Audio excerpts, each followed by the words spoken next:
이재명 대통령은 신년 기자회견을 통해 분명한 선언으로 새해를 열었습니다. 이제 대한민국의 시간입니다. 우리는 위기를 극복해온 민주주의 힘으로 다시 한번 도약의 길 앞에 서 있습니다.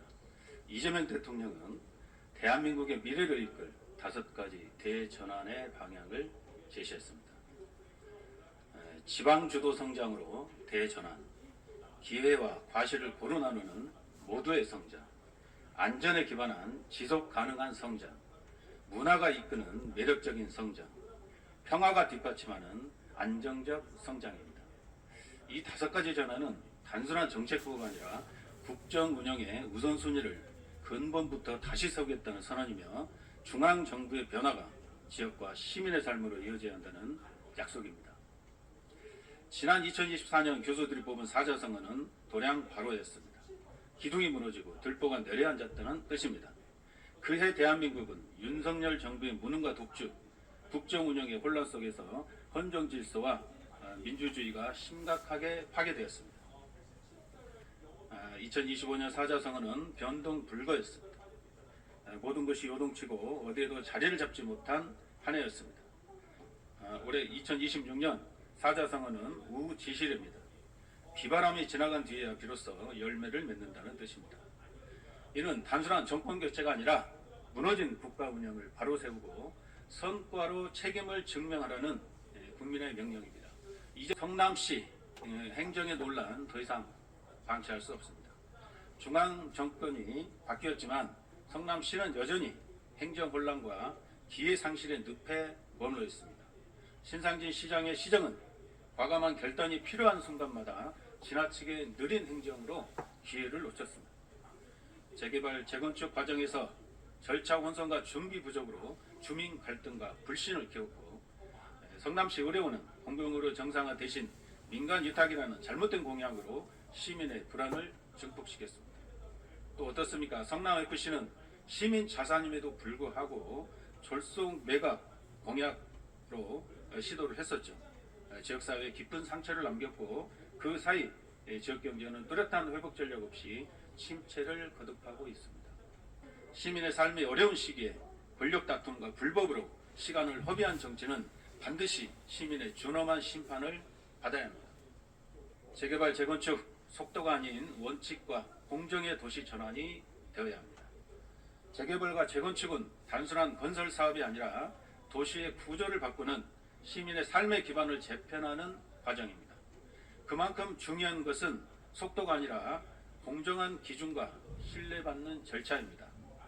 성남시는 현재 재개발, 재건축과 분당 노도시라는 2개의 대규모 도시 전환 과제를 동시에 추진하고 있습니다. 성남시는 이 과정에서 행정의 역할은 특정 지역이나 방식에 치우치지 않고 공정한 제도와 일관된 기준을 마련해야 되는 것입니다. 성남철도 교통망 확충, 이제는 연계를 완성해야 할 때입니다. 8호선 연장은 성남 남부와 동부를 관통하여 원도심과 판교를 연결하는 핵심 간선철도로서 향후 성남 철도망의 중심축 역할을 하게 될 것입니다. 여기에 더하여 판교에서 서현, 오포까지 연결하는 8호선 연장 사업 또한 중전철로 꼭 추진해야 한다고 생각을 합니다. 이로 광주선은 도촌 약잡역 추가 신설이 반드시 필요합니다. 수강선 역시 성남 동부권 교통 개선의 핵심 노선입니다.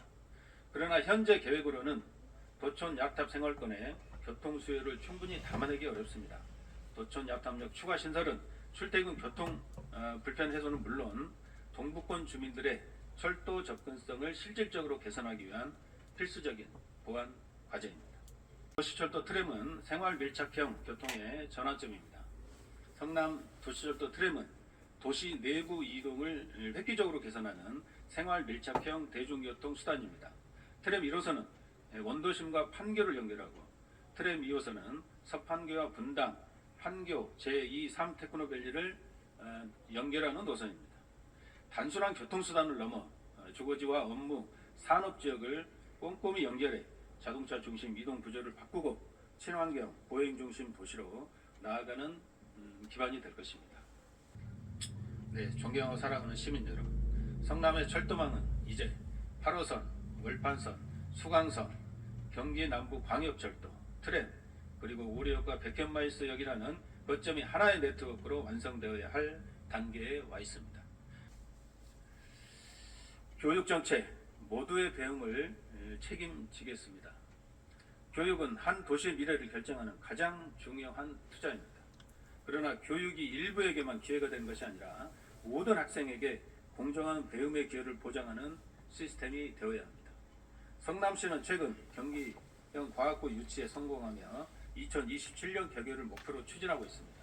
이는 지역의 미래 인재 양성과 과학기술 발전을 위한 의미 있는 출발입니다. 또한 분당 중앙고 일반고를 과학고로 전환하는 계획과 과학고 운영을 위한 관련 계획을 마련하여 지역 교육 인프라에 적극 나서고 있습니다.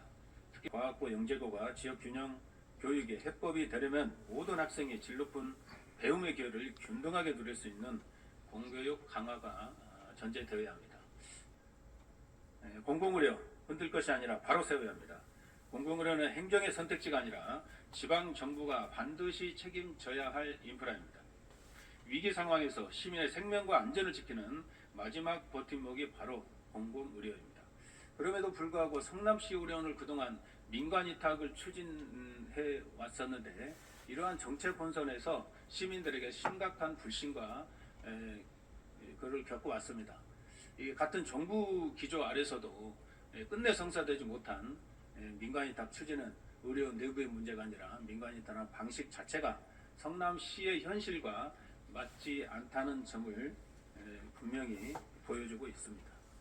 성남시 의료원은 결코 수익을 위한 병원이 아닙니다. 감염병 대응과 재난 대응, 공공의료의 거점, 의료 사각지대를 최소화하는 안전망, 시민 누구나 차별 없이 접근할 수 있는 필수 의료 기관입니다.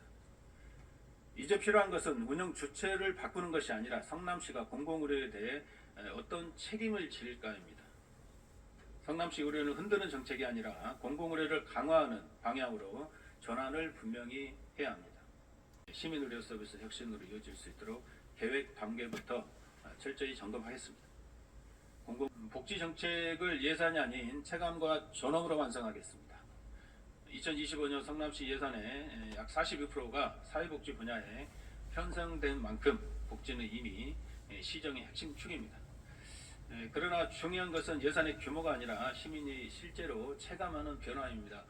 그동안 성남시는 다양한 복지 기반을 구축해 왔지만 최근에는 청년 기본소득을 비롯해 중앙정부와 경기도가 추진하는 주요 복지정책과 보조를 맞추지 못한 측면도 있습니다.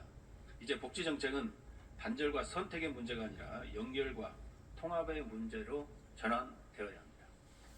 특히 2026년부터 시행되는 돌봄 통합법은 어르신, 장애인, 아동, 취약계층이 어디를 찾아가야 할지 헤매지 않도록 지역 중심의 통합 돌봄 체계를 구축하는 중요한 전환점입니다. 성남시는 이에 맞춰 흩어져 있는 복지 서비스를 연결하고 시민과 함께 삶의 조건에 맞춘 맞춤형 복지 정책을 펼쳐야 합니다. 또한 이 복지 정책은 기술과 결합한 혁신이 필요합니다. AI와 데이터 기반의 맞춤형 복지와 스마트 돌봄은 시민에게 필요한 서비스를 더 빠르고 정확하게 제공할 수 있습니다. 그 외에 이제는 지방자치 도약계입니다. 올해는 지방자치 부활 35년이 되는 해입니다. 성남시에는 1991년 지방자치 부활 이후 35년 동안 풀뿌리 민주주의 현장에서 시민의 삶을 대변하는 대의기관으로 역할해 왔습니다. 그러나 냉정하게 돌아보면 지방자치는 여전히 제도적 한계 속에 머물러 있습니다. 지방정부의 권한과 역할은 확대되었지만 이를 견제하고 감시해야 할 지방의회의 권한과 여건은 그 속도를 따라가지 못하는 게 현실입니다. 이제는 분명히 바뀌어야 할 때이며 지방의회가 그에 걸맞는 책임과 역할을 제도적으로 완성할 시점입니다. 이는 결코 의회를 특권을 요구가 아닙니다. 시민의 삶을 제대로 책임지기 위한 지방자치의 최소한의 조건입니다.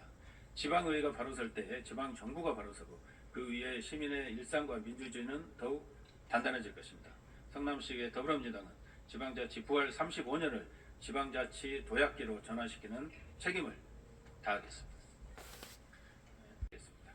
지방자치 35년은 지나온 시간을 돌아보는데 그치는 것이 아니라 앞으로 35년을 어떻게 책임질 것인가 우리 모두에게 묻고 있습니다. 올해 지방자치 부활 35년이 되자 백범 김구 선생 150주년을 맞는 뜻깊은 해입니다. 김구 선생은 백범일지 나의 소원에서 나는 우리나라가 세계에서 가장 아름다운 나라가 되기를 원한다고 하셨습니다. 그 아름다움은 힘으로 군림하는 나라가 아니라 사람을 존중하고 약자를 지키며 일상의 삶이 존엄한 나라일 것입니다. 또한 선생은 오직 한없이 가지고 싶은 것은 높은 문화의 힘이라고 하셨습니다. 김구 선생의 시대를 앞선 통찰은 오늘의 대한민국이 세계가 주목하는 K문화 강국으로 성장하는 데 토대가 되었습니다. 선생이 말한 문화의 힘은 오늘날 K콘텐츠와 K컬처, 세계적인 공감대를 얻는 원동력이 되었고 그의 힘은 공정한 기회와 존엄한 삶이 뒷받침된 사회적, 문화적 저력에서 비롯됩니다. 성남이 다음 35년을 준비한다는 도시의 구조를 바꾸고 교통을 연결하며 민생을 살리고 AI와 교육으로 미래를 열고 공공의료와 복지로 시민의 삶을 지키는 일입니다. 그러나 이 모든 과정에서 공정과 상식, 책임과 신뢰를 끝까지 지켜내는 일입니다. 성남시의회 더불어민주당은 지방자치 부활 35년을 넘어 책임있는 집권 여당의 지방의회로서 끝까지 시민 곁을 지키겠습니다.